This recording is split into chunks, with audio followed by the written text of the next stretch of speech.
И снова здравствуйте, мои уважаемые зрители. На дворе у нас заканчивается 4 апреля и наш вечерний традиционный обзор событий на фронтах украинской войны. Начинаем теперь уже традиционно с севера. В целом российские войска уже покинули территорию Черниговской, Сумской областей. Возможно, в Сумской еще не все покинули, но все идет к тому, что сегодня, максимум завтра, они полностью оставят эти территории. И далее полностью перебрасывают свои войска на Харьковское и Изюмское направление. И на Харьковском, как я сказал, утром направлении продолжаются в районе Дергачей артиллерийские обстрелы украинских позиций. Пока никто в атаку не идет, ситуация выглядит примерно так. По Изюмскому направлению тоже пока никто сегодня в атаке никакие не ходит. Артиллерия работает, авиация работает, разбиваются украинские позиции, и все готовится к тому, что через несколько дней здесь произойдут очень важные события, к которым в том числе готовятся и с противоположной стороны. Объявлена эвакуация Лозовой, официально не объявлена эвакуация Славянска-Краматорска, но государственные учреждения уже покинули. Объявлена эвакуация Покровска. Это в первую очередь вызвано не только подготовкой российских больших группировок с севера и с юга к окружению Донбасского фронта,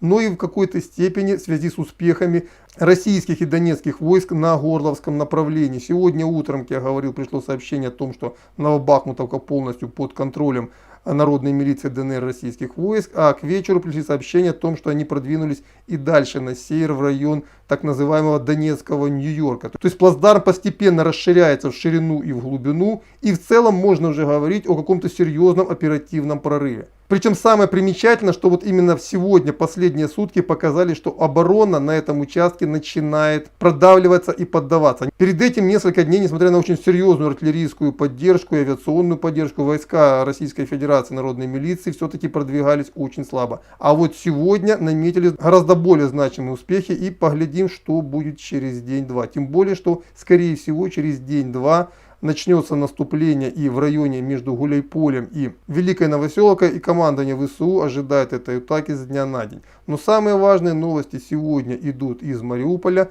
Приходит сообщение о том, что массово сдаются в плен уже солдаты Мариупольского гарнизона. Нет, не азовцы, солдаты ВСУ, 36-й бригады морской пехоты. А еще вечером пришло сообщение о том, что началась атака войск Российской Федерации народной милиции ДНР на Южный Приморский район. И если эта атака увенчается успехом и этот район будет зачищен, то останется только взять Азовсталь.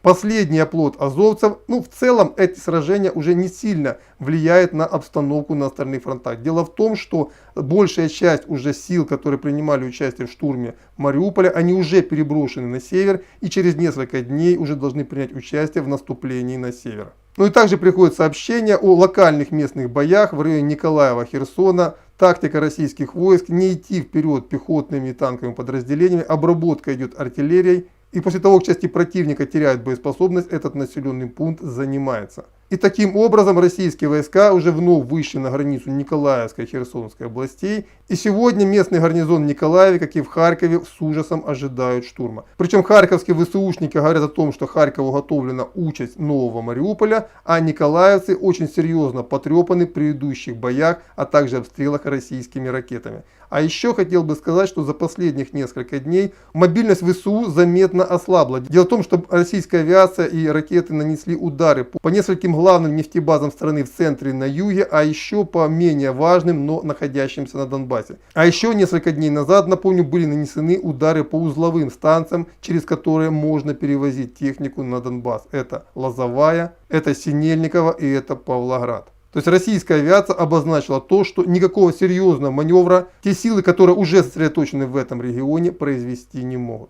В общем, в целом можно оценить эту ситуацию как затишье перед бурей. И очень похоже, что эта самая буря уже должна грянуть через несколько дней. На этом по этой теме на пока все. До свидания и до завтра.